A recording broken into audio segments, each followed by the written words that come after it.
Sebelumnya, perkenalkan nama saya Erni Maritus Rait dengan NIM 1801572. Saya sebagai pemateri pertama dari kelompok 5 yang akan membawakan materi mengenai statistika parameter, statistika non-parameter, populasi, dan sampel. Kemudian ada statistika inferensial. Statistika inferensial ini dibedakan menjadi dua, yaitu yang pertama, statistika parameter atau parametrik. Yang kedua, statistika non-parametrik. Nah, kegunaan statistika inferensial ini adalah untuk mengeneralisasikan informasi dari sampel terhadap populasi. Statistika parameter. Statistika parameter adalah statistika yang memerlukan persyaratan-persyaratan tertentu terhadap data yang akan dianalisis. Persyaratannya yang pertama, pola distribusi data berdistribusi normal.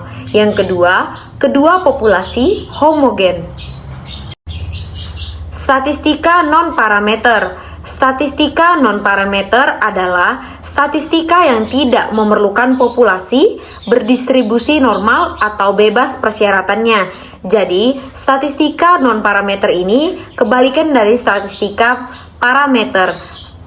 Statistika parameter memerlukan persyaratan, sedangkan statistika non-parameter tidak memerlukan persyaratan atau bebas dari persyaratan. Selanjutnya, ada populasi dan sampel. Sebelumnya, kita harus mengetahui apa pengertian dari populasi dan sampel. Kita dapat membacanya bersama di buku Statistika karangan Dr. Susetyo, MPD, halaman 139 pada paragraf pertama.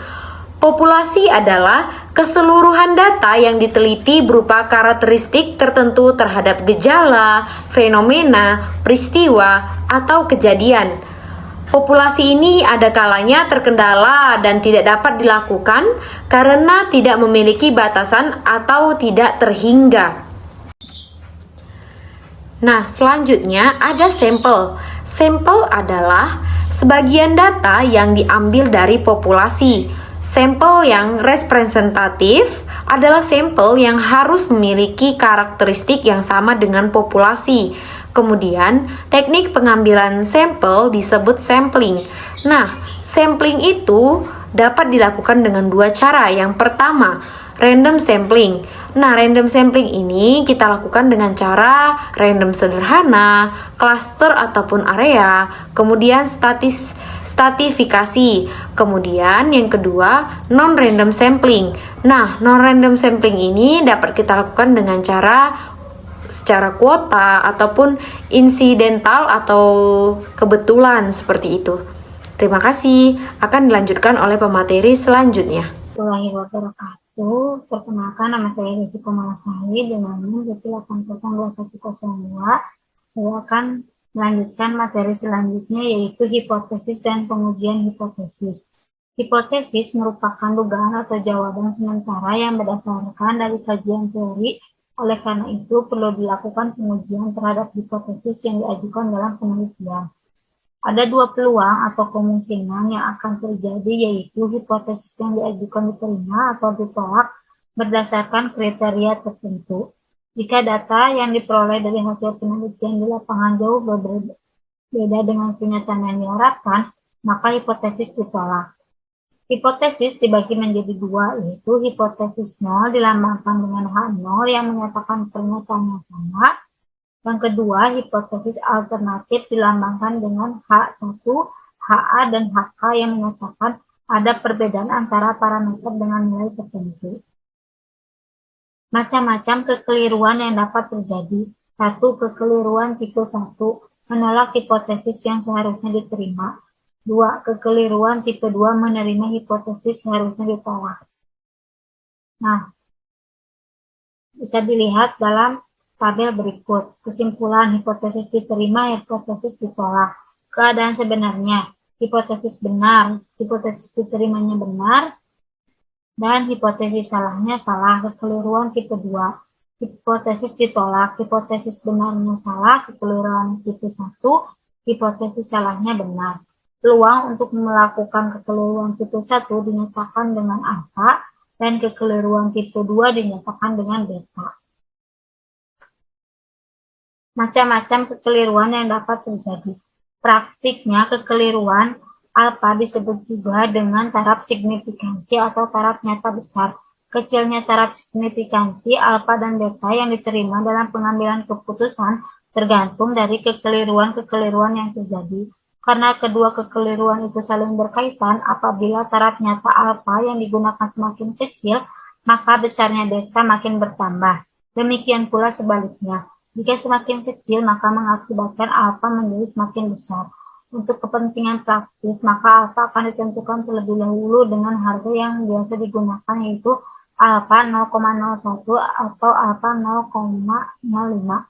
Misalnya dengan menggunakan alfa 0,01 dikali alfa disebut dengan taraf nyata 1%, yang berarti satu kali penolakan hipotesis yang seharusnya diterima dan 100 kali kesimpulan untuk masalah penelitian yang sama menggunakan perkataan lain, kira-kira 99%. Kesimpulan yang dibuat memiliki kebenaran. Dengan demikian dapat dikatakan bahwa hipotesis yang diajukan telah ditolak pada taraf nyata sebesar 0,05 atau salah dengan peluang 0,05. Besarnya beta dapat dihitung jika diketahui besarnya alfa, karena besarnya alfa ditambah beta sama dengan 1 atau beta sama dengan 1 dikurang alfa. Langkah-langkah pengujian hipotesis. Yang pertama, menyusun hipotesis uji. H0 dan H1 ditinjau dari statistika parameter. Kedua, menentukan nilai signifikan alfa. Ketiga, tentukan statistika uji J, T, X kuadrat, dan F. Keempat, tentukan kriteria uji. Yang kelima, kesimpulan. Pengujian hipotesis. Pengujian hipotesis dibagi menjadi dua, yaitu uji satu sisi atau satu ekor, one tail test. Yang kedua, uji dua sisi atau dua ekor, two tail test. Pembagian pengujian ini berdasarkan pada daerah penolakan hipotesis untuk memberikan gambaran yang jelas. Berikut ini pembagian hipotesis berdasarkan uji satu sisi dan uji dua sisi. Masing-masing luas wilayah hipotesis 0 serta hipotesis alternatif tampak pada bentuk distribusi Z, distribusi T, distribusi F, distribusi X kuadrat. Uji satu sisi kanan, uji satu sisi kiri, uji dua sisi. Nah, ini bisa dilihat contoh dalam gambarnya. Pengujian hipotesis. Jika dirumuskan dengan formasi hipotesis 0 dan hipotesis yang mengandung pengertian tidak sama, lebih besar dan lebih kecil, maka dapat rumusan hipotesis statistik untuk uji rata-rata. Hipotesis memiliki makna yang sama dan tidak sama adalah H0 dibagi rata-rata A sama dengan rata-rata B, H1 dibagi rata-rata A tidak sama dengan rata-rata B. Bentuk hipotesis lain dengan menggunakan angka. H0 dibagi rata-rata sama dengan 75, H1 dibagi rata-rata tidak sama dengan 75. Kedua, hipotesis yang memiliki makna yang sama dan lebih besar adalah H0 dibagi rata-rata A sama dengan rata-rata B, H1 dibagi rata-rata A lebih besar dari rata-rata B. Bentuk hipotesis lain dengan menggunakan angka. H0 dibagi rata-rata sama dengan 75, H1 dibagi rata-rata lebih besar 75. Ketiga, hipotesis yang memiliki makna yang sama dan lebih kecil adalah H0 dibagi rata-rata A sama dengan rata-rata B, H1 dibagi rata-rata A lebih kecil dari rata-rata B. Bentuk hipotesis yang lain dengan menggunakan angka. H0 dibagi rata-rata sama dengan 75, H1 dibagi rata-rata kurang dari 75.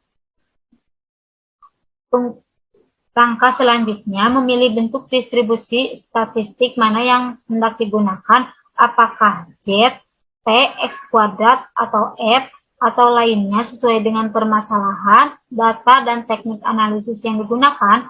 Setelah menetapkan parameter yang akan digunakan, maka dihitung besarnya harga statistik yang dipilih dari data sampai menetapkannya besarnya taraf nyata atau signifikansi dan kriteria pengujian hipotesis sesuai dengan bentuk hipotesis di atas sebagai berikut. H0 diterima jika harga hitungan lebih kurang dari harga tabel. H0 ditolak jika harga hitungan lebih atau kurang lebih besar sama dengan harga tabel. H0 diterima jika harga hitungan lebih besar dari harga tabel. H0 ditolak jika harga hitungan kurang sama dengan harga tabel. H0 diterima jika harga hitungan lebih dari harga tabel. H0 ditolak jika harga hitungan kurang sama dengan harga tabel. Assalamualaikum warahmatullahi wabarakatuh. Perkenalkan, nama saya Nurma Fauziah Fitriani dengan NIM 1803663. Nah, di sini saya akan melanjutkan materi yaitu mengenai pengujian normalitas dengan metode Kolmogorov-Smirnov dan juga Lilliefors. Nah, yang pertama ada pengujian distribusi normal dengan Kolmogorov dan Smirnov, yaitu pengujian ini biasa digunakan untuk memutuskan jika sampel berasal dari populasi dengan distribusi spesifik atau tertentu. Nah, jadi singkatnya uji ini dilakukan untuk mengetahui normalitas suatu data. Nah, dengan rumus H0, distribusi probabilitas X adalah distribusi probabilitas normal, dan H1 distribusi probabilitas X bukan distribusi probabilitas normal. Nah, berikutnya ada contoh dari sebuah data yang nantinya akan kita uji normalitasnya. Yang pertama yaitu sampel acak menghasilkan data sebagai berikut. Dengan X mempunyai data 5, 12, 15, 18, 20, 21, 23, 27, 32, dan juga 37 dengan masing-masing frekuensinya yaitu 1. Frekuensi merupakan banyaknya dari jumlah data tersebut. Nah, dengan hipotesis H0 populasi berdistribusi probabilitas normal dan H1 populasi tidak berdistribusi probabilitas normal. Pada taraf signifikansi alfa sama dengan 0,05. Uji apakah populasi X berdistribusi probabilitas normal. Nah, cara mengujinya yaitu dengan langkah pertama dengan menggunakan tabel kumulasi pada sampel.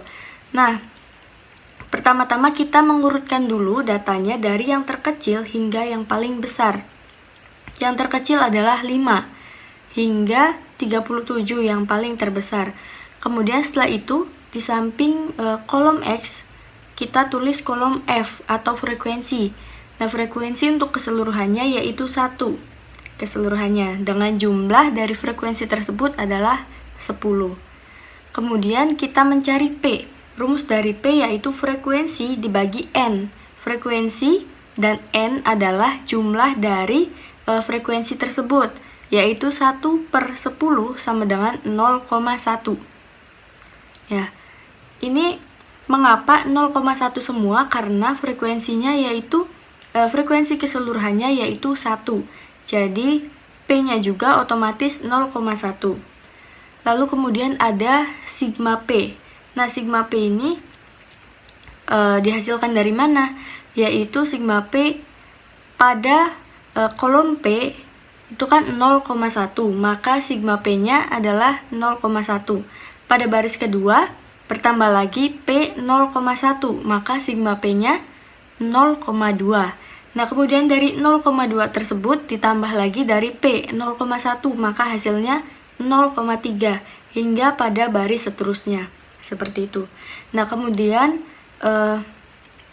setelah itu kita mencari harga skor baku dan juga luasnya.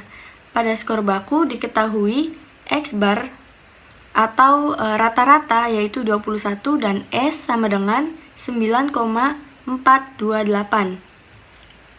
Nah, kita menghitung ZX-nya terlebih dahulu. Kita mencari ZX. Rumus dari Z yaitu Z sama dengan X dikurangi X bar atau rata-rata per S. Nah, kita sudah ketahui yaitu X-nya yang pertama yaitu 5 yang akan kita uji, yang akan kita hitung yaitu 5.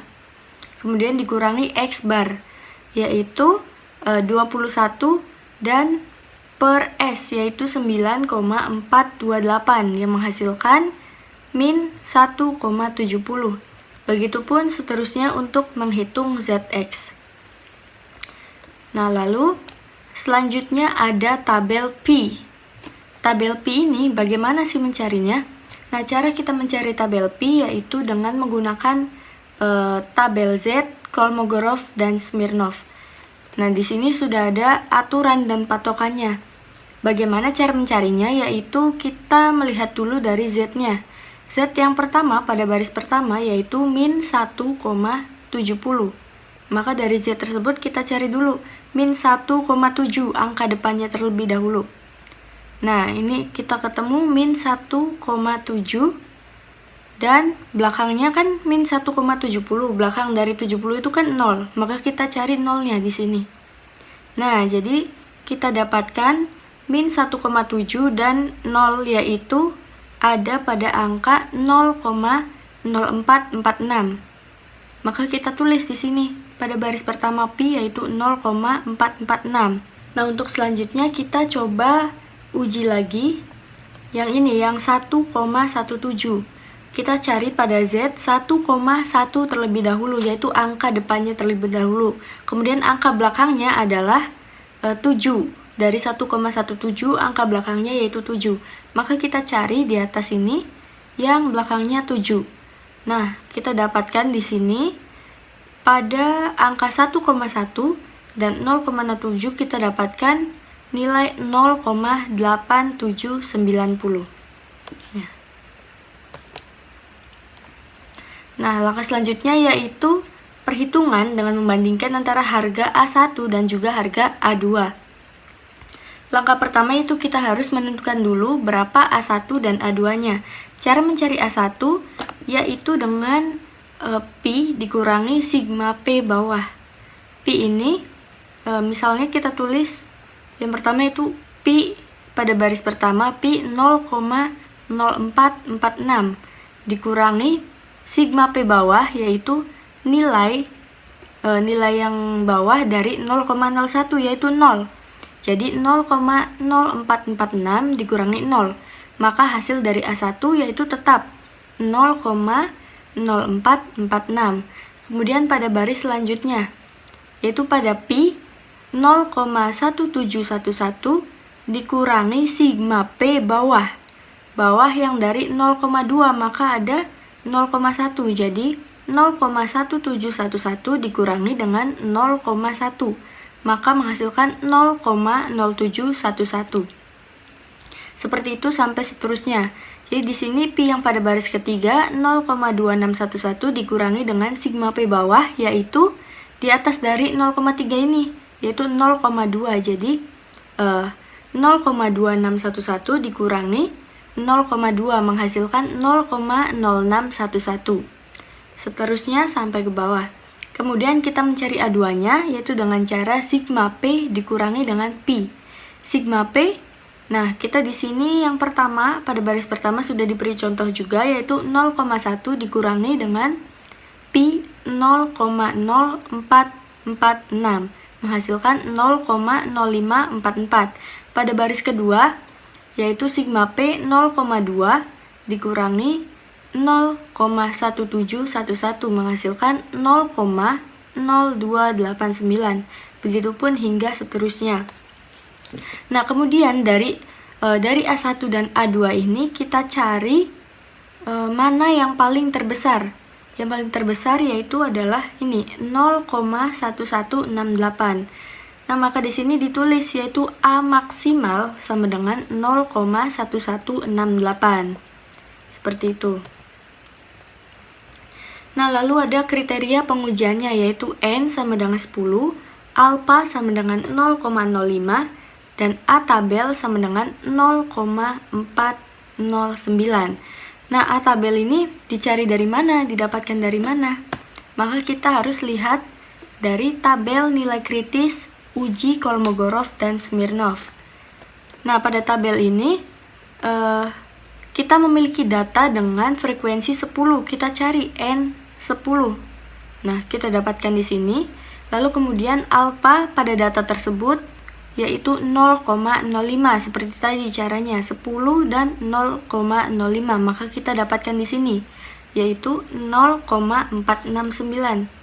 Mohon maaf, 0,409. Kita lihat lagi, betul tidak A tabelnya? Ya, A tabelnya yaitu 0,409. Nah, kemudian hipotesisnya yaitu tolak H0 jika A maksimal lebih dari 0,409 dan diterima H0 jika A maksimal kurang dari atau sama dengan 0,409. Nah, hasilnya yaitu pada nilai A maksimal kita dapatkan 0,1168. Nah, 0,1168 itu sudah jelas kurang dari 0,409. Di sini jika kurang, maka H0 diterima. Nah, jadi keputusannya yaitu pada taraf signifikansi 0,05 diterima H0. Artinya, populasi tersebut berdistribusi normal. Selanjutnya yaitu ada pengujian distribusi normal dengan Lilliefors. Nah, pengujian distribusi normal dengan Lilliefors ini tidak jauh berbeda dengan pengujian dengan metode Kolmogorov dan Smirnov, yaitu langkahnya sama dan cara menghitungnya juga sama. Nah, metode distribusi normal dengan Lilliefors ini mempunyai rumus selisih maksimum dalam bentuk harga mutlak, yaitu T sama dengan supremum dengan Pi dikurangi sigma P nilai mutlak. Nah, terdapat tabel khusus untuk pengujian hipotesis, yaitu tolak H0 jika T lebih besar dari T tabel. Kemudian terima H0 jika T kurang dari sama dengan T tabel. Nah, berikut ada contoh, yaitu sampel acak menunjukkan ada beberapa data, yaitu 21, 22, 23, 24, 25, 26, 27, 28, 29, 30, dan 31. Dengan masing-masing nilai tersebut mempunyai frekuensi yang berbeda. Misalnya, pada sampel 21 mempunyai 2 frekuensi karena 21 tersebut ada 2 gitu ya. Lalu dengan hipotesis H0, populasi X berdistribusi probabilitas normal, H1 populasi X tidak berdistribusi probabilitas normal. Uji apakah populasi X berdistribusi probabilitas normal pada taraf signifikansi 0,05. Nah, seperti biasa kita buat dulu tabel kumulasi pada sampelnya. Yang pertama kita urutkan dulu sampel acak tersebut dari yang terkecil hingga yang paling besar, yaitu 21 hingga yang terbesar 31. Lalu kita cari frekuensinya seperti tadi, 21 ada 2, kemudian 22 ada 1, dan di sini yang paling banyak ada 27 dan ada 28 yang paling banyak dengan 4 frekuensi. Setelah itu seperti biasa kita mencari P-nya. Rumus P yaitu frekuensi dibagi dengan N. N yaitu jumlah dari data tersebut. Frekuensinya yaitu 2 dibagi dengan N. N adalah jumlah keseluruhan dari frekuensi tersebut. Nah, frekuensi ini memiliki jumlah 20, maka 2 dibagi 20 sama dengan 0,10. Kemudian 1 dibagi 20 sama dengan 0,05. Kemudian ada yang paling besar 4. 4 dibagi 20 yaitu 0,20 dan seterusnya. Kemudian selanjutnya ada penghitungan sigma P. Nah, sigma P ini didapatkan dari seperti pada metode Kolmogorov yang tadi, yaitu didapatkan dari 0,10 kemudian ditambahkan pada nilai P di bawahnya, yaitu 0,05. Jadi 0,15. 0,15 ditambah dengan 0,05 maka menghasilkan 0,20. Lalu ditambah 0,20 ditambah lagi dengan 0,5 maka 0,25 dan seterusnya. Nah, langkah selanjutnya yaitu seperti biasa kita mencari luasnya. Di sini kita harus mencari Z terlebih dahulu seperti pada cara Kolmogorov-Smirnov. Rumusnya masih sama. Untuk mencari Z yaitu mempunyai rumus X dikurangi X bar dan dibagi SD atau standar deviasi. Mohon maaf, standar deviasi. Nah, di sini saya memberikan contoh pada baris pertama, yaitu X sama dengan 21, kemudian dikurangi dengan X bar. X barnya sudah kita ketahui, 24,45. Nah, dari 21 dikurangi 24,45. Kemudian dibagi dengan SD, yaitu 2,928. Nah, maka menghasilkan min 1,18. Untuk selanjutnya dihitung seperti itu hingga pada sampel yang paling atas, yaitu sampel 31. Kemudian kita mencari Pi selanjutnya. Nah, tabel Pi ini seperti pada uji Kolmogorov dan Smirnov, kita mencarinya seperti biasa, yaitu dari Z. Z mempunyai nilai min 1,18. Seperti biasa kita mencari angka depannya dulu, yaitu min 1,1. Kita cari di sini. Lalu kemudian angka belakangnya yaitu 8. Kita cari angka 8 di sini. Kemudian ditemukan nilai 0,1190. Maka kita tulis di sini 0,1190. Seperti itu. Nah, langkah selanjutnya yaitu perhitungan harga dari T tersebut. Nah, bagaimana cara mencari atau mendapatkan nilai T ini, yaitu rumusnya Pi dikurangi sigma dari P. Pi tersebut ada pada tabel ketiga, ya. Jadi 0,1190 dikurangi 0,10 pada contoh baris pertama, maka menghasilkan 0,190 dan seterusnya seperti itu. Nah, lalu dengan kita memiliki kriteria pengujian taraf signifikansi 0,05 pada tabel nilai kritis uji Lilliefors dengan T yaitu sama dengan 0,190. Nah, seperti biasa kita mencari dengan menggunakan tabel lagi. Tapi di sini berbeda, yaitu ukurannya dengan menggunakan sampel atau N. Nah, sedangkan pada data tadi kita mempunyai sampel yaitu 20 dengan taraf signifikansi 0,05, maka kita dapatkan di sini T tabelnya yaitu 0,190. Kemudian kriteria pengujian yaitu taraf signifikansi 0,05 pada tabel nilai kritis uji Lilliefors dengan T, Pi dan N sama dengan 0,190, yaitu tolak jika H0 jika T lebih dari 0,190 dan terima H0 jika T kurang dari atau sama dengan 0,190. Nah, kita memiliki hasil T maksimalnya yaitu 0,3019, yaitu sudah pasti lebih dari 0,190.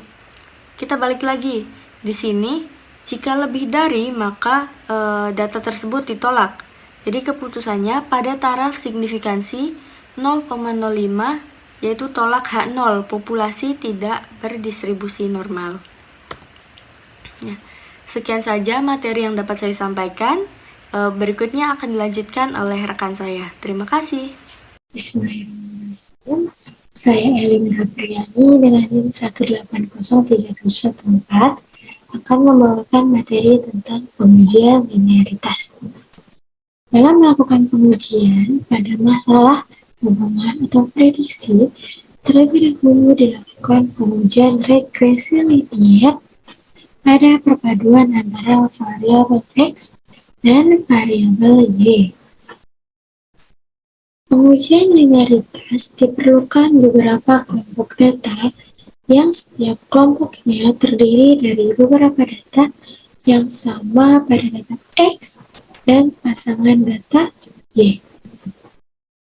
Beberapa perhitungan yang diperlukan untuk pengujian linearitas dapat kita sebut dengan jumlah kuadrat.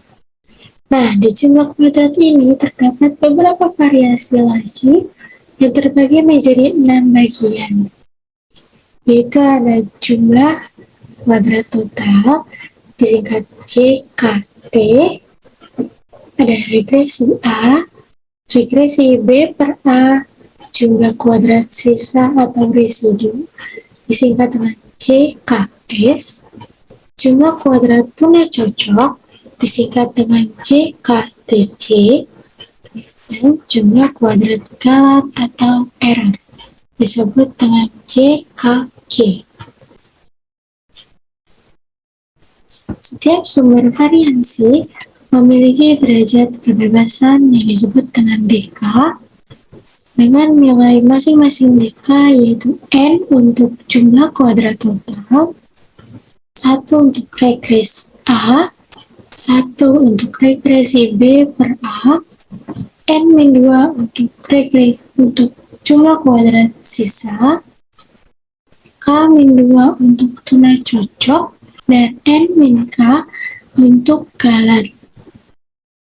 Dengan adanya DK, derajat kebebasan dapat ditentukan rata-rata jumlah kuadrat atau disebut RJK, yaitu dengan membagi jumlah kuadrat seperti jumlah kuadrat total, regresi A, regresi B per A, sisa, tuna cocok, dan galat dengan DK masing-masing. Oke, maka kita peroleh rumusan sebagai berikut. Untuk rata-rata jumlah kuadrat total, kita rumuskan dengan JKT per N. Untuk rata-rata jumlah kuadrat regresi A, kita rumuskan dengan JKA. Dan untuk rata-rata jumlah kuadrat B per A, kita rumuskan dengan JK B per A. Selain itu ada lagi rata-rata jumlah kuadrat untuk sisa, kita rumuskan dengan JKS dibagi N per 2, dimana N per 2 ini DK-nya dari jumlah kuadrat sisa. Selanjutnya ada RJKG, dirumuskan dengan JKG dibagi N per K, N dengan JKG dibagi N min K, dan RJKTC yaitu JKTC dibagi K min 2, di mana setiap RJK ini memiliki satuannya masing-masing kecuali RJK total dan RJK untuk regresi A. Untuk RJK regresi B per A, kita memiliki satuan yaitu S kuadrat regresi. Untuk rata-rata jumlah kuadrat sisa, kita memiliki satuan yaitu S kuadrat sisa. Dan untuk rata-rata jumlah kuadrat galat, kita memiliki S kuadrat galat atau S kuadrat G. Dan untuk jumlah kuadrat TC, kita memiliki satuan dengan S kuadrat TC.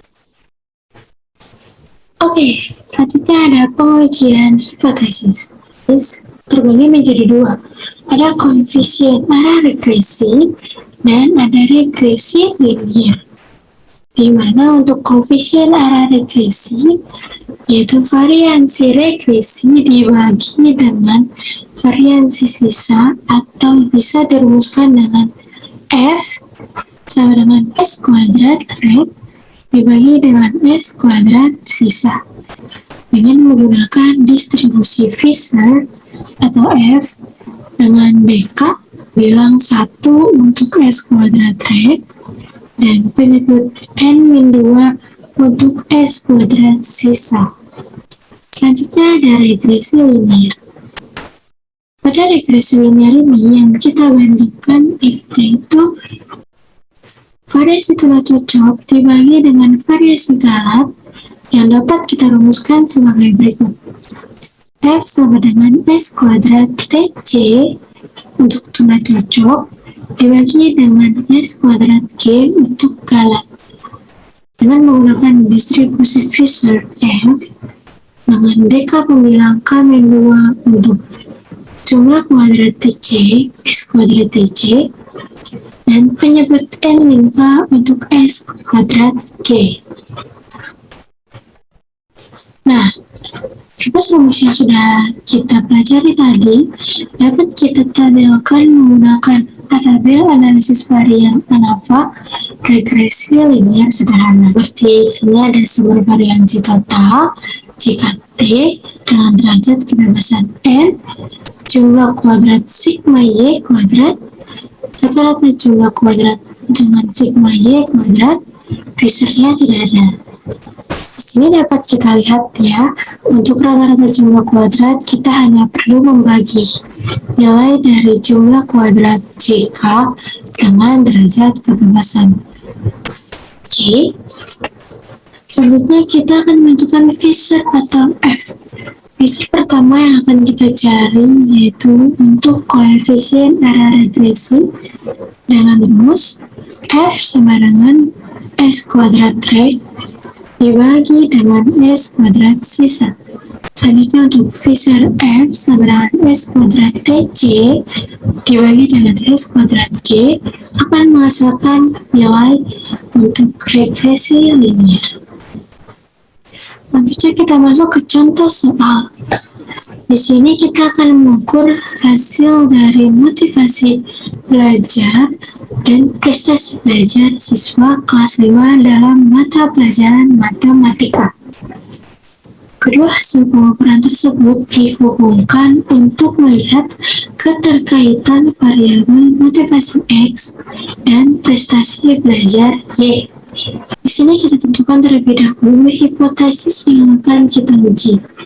Pada kita tersebut, kita memiliki dua hipotesis untuk koefisien arah regresi dan untuk regresi linear. Oke, pada nomor 1, kita cari untuk koefisien arah regresi. Ada H0 untuk hubungan motivasi dengan prestasi memiliki koefisien arah regresi yang berarti atau signifikan. Kebalikannya yaitu ada H1 untuk hubungan motivasi dengan prestasi memiliki koefisiensi arah regresi yang tidak berarti atau signifikan. Hipotesis selanjutnya untuk regresi linear dapat kita rumuskan sebagai H0 untuk hubungan motivasi dengan prestasi berbentuk regresi linear dan H1 untuk hubungan motivasi dengan prestasi berbentuk regresi tidak linear. Kriteria pengujian hipotesis seperti yang sudah kita bicarakan tadi terdapat dua, yaitu koefisien arah regresi dan regresi linear. Pada koefisien arah regresi, tolak hipotesis koefisien arah regresi signifikan jika F lebih besar sama dengan F dalam kurung 1 dikurang alfa tutup kurung, langsung ada dalam kurung 1, N min 2. Atau bisa kita tarik kesimpulan dengan tolak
atau tolak hipotesis koefisien arah F itu lebih kecil daripada F tabel. Distribusi F diambil dengan DK bilang 1 dan penyebut N-2. Maksudnya untuk regresi linear.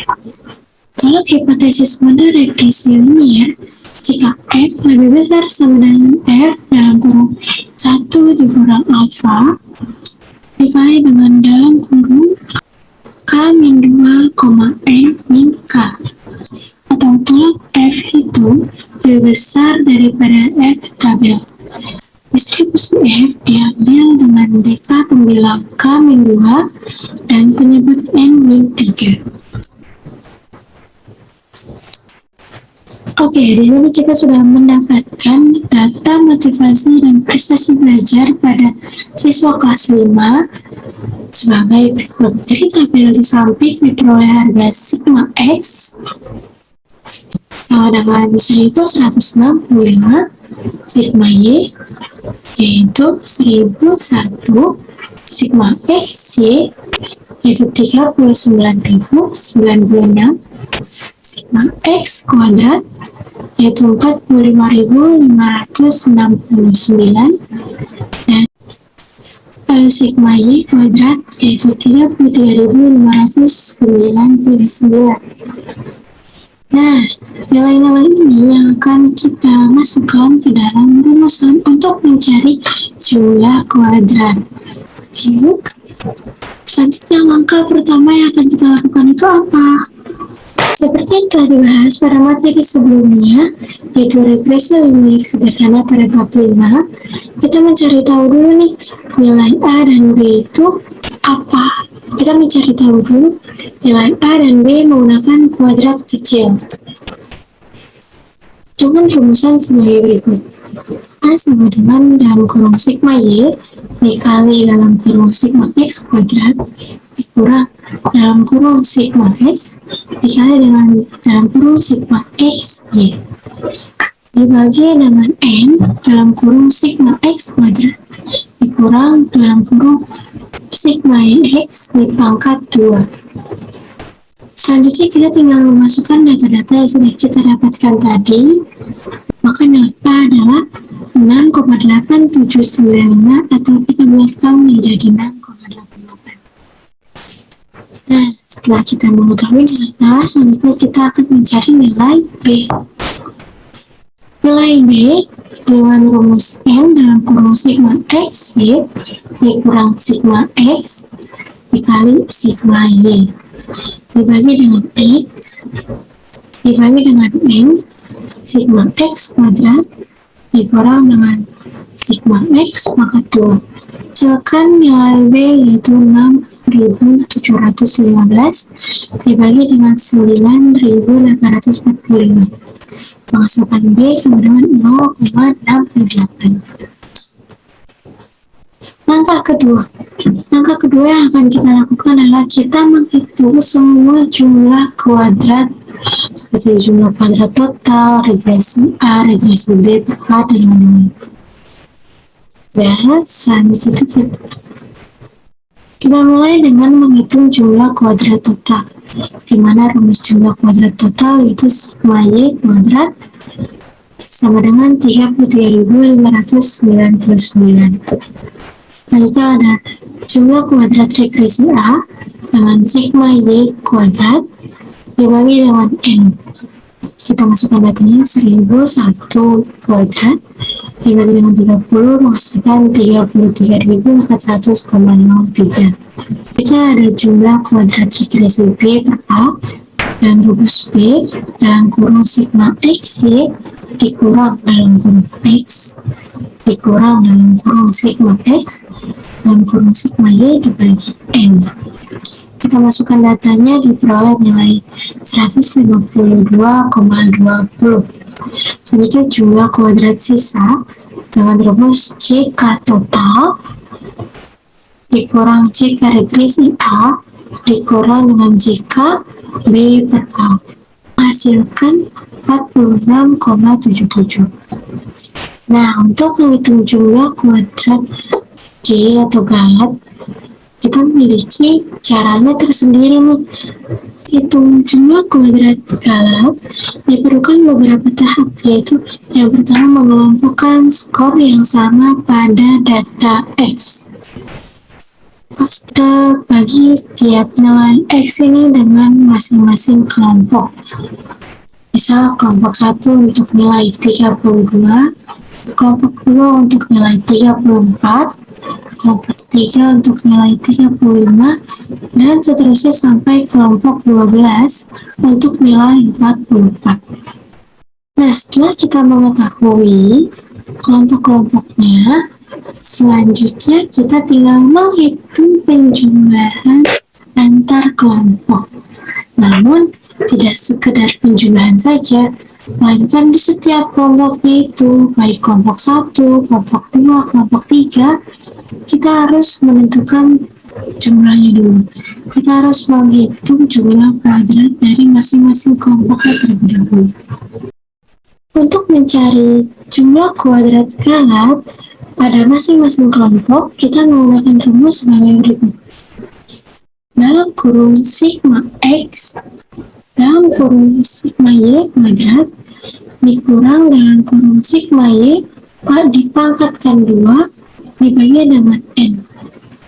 Untuk satu kelompok, kita menggunakan rumus tersebut. Kelompok ke-12. Di sini bisa kita lihat sigma Y kuadrat. Y kuadratnya itu ada 36, 35, dan 38. Maka jadi kita masukkan nilai 36 kuadrat ditambah 35 kuadrat ditambah 38 kuadrat dikurang 35 ditambah 3, 36 ditambah 35 ditambah 38 dalam kurung, baru kita kuadratkan. Setelah itu kita bagi dengan 3. Datanya ada 3, 1, 2, 3. Kita bagi dengan 3. Nah, setelah nilai dari dalam kurung ini sudah diketahui, masing-masing kelompok sudah diketahui nilai-nilainya, lalu kita jumlahkan dan mendapatkan hasil sebagai berikut. 37,67 merupakan hasil dari jumlah kuadrat galak. Maka untuk mengetahui jumlah kuadrat TC, kita tinggal memasukkan hasil dari jumlah kuadrat sisa dikurang dengan hasil dari jumlah kuadrat galak, yaitu 46,77 dikurang 37,67. Hasilnya 9,1. Nah, data-data yang sudah kita peroleh tadi dapat kita tabelkan supaya lebih tertata dan lebih mudah dipahami dengan tabel seperti berikut. Tabel sama dengan tabel ANAFA sebelumnya, hanya membedakan tabel ini sudah berisi regresi Y atau P sama dengan 6,88 ditambah 0,68X. Oke, selanjutnya adalah kesimpulan dari pengujian linearitas. Pada hipotesis 1, dapat kita simpulkan sebagai berikut.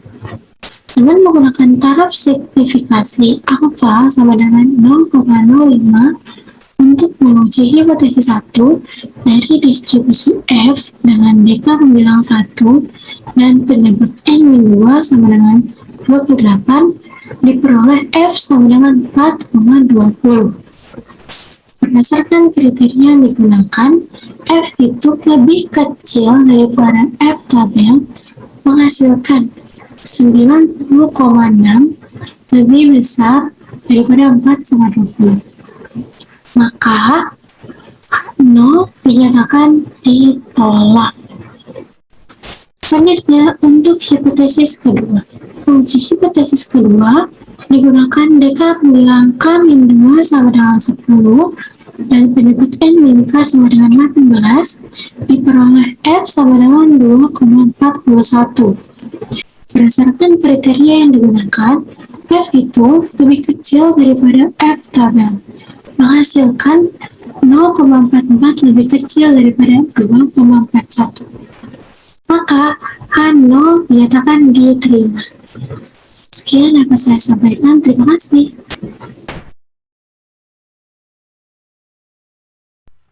Nah, Nah, materi selanjutnya saya akan membahas tentang pengujian homogenitas. Nah, pengujian homogenitas sendiri digunakan pada saat peneliti ingin menguji apakah data yang dihasilkan bersifat homogen, sejenis, ataupun heterogen, tidak sejenis. Next, selanjutnya tentang pengujian homogenitas. Adapun rumus yang digunakan yaitu adalah F hitung sama dengan varian besar per varians kecil. Teman-teman kan sudah mengetahui ya, rumus dari varians itu adalah S pangkat 2. Nah, apabila kedua dari data sampel berasal dari populasi distribusi normal, maka rumusnya itu F hitung sama dengan S1 pangkat 2 per S2 pangkat 2. Nah, S1 pangkat 2 ini adalah data kelompok 1 varian dan rata-rata. Sedangkan S2 yaitu data dari kelompok kedua varians dan rata-rata. Nah, nanti jika hasilnya sudah diketahui, maka bisa ditarik kesimpulan. Nah, teman-teman harus selalu mengingat ya, tentang penarikan kesimpulan pada pengujian homogenitas itu yang pertama, jika hitung lebih kecil dari F tabel, maka H0 diterima, maka data bersifat homogen. Sedangkan jika F hitung lebih besar daripada F tabel, maka H0 ditolak. H1 diterima, maka bisa dipastikan data bersifat heterogen atau tidak sejenis. Nah, kita lanjut ke contoh soal. Contoh soalnya yaitu hasil pengukuran terhadap motivasi belajar siswa dalam meningkatkan prestasi belajar matematika. Kedua sampel berasal dari populasi berdistribusi normal. Sampel berukuran N1 sama dengan 10 diperoleh dari varian S1 pangkat 2, 20,5 dan N2, 12 diperoleh dari varian S2 pangkat 2, 18,3. Ujilah apakah kedua pengukuran motivasi varian homogen dengan menggunakan alfa 0,05. Nah, jawabannya diketahui di dalam contoh soal itu ada N1 sama dengan 10, S1 pangkat 2, 20,5, N2, 12, S2 pangkat 2, 18,3. Nah, kita masukkan F hitungnya. F hitung kan rumusnya varian besar per varian kecil. Nah, kita lihat S1 dan S2 pada contoh soal itu mana yang mempunyai varians terbesar. Nah, yang mempunyai varians terbesar ada di S1 pangkat 2 yaitu 20,5. Jadi F hitungnya 20,5 dibagi 18,3 yaitu 1,12. Nah, sekarang kita menghitung F tabelnya. N1 sama dengan 10 dikurang 1 sama dengan 9, N2 sama dengan 12 dikurang 1, 11. Nah, jadi F tabelnya yaitu F 0,05, 9,11 yaitu 2,90. Nah, jadi kesimpulan dari contoh soal yaitu F hitung lebih kecil daripada F tabel, maka data bersifat homogen.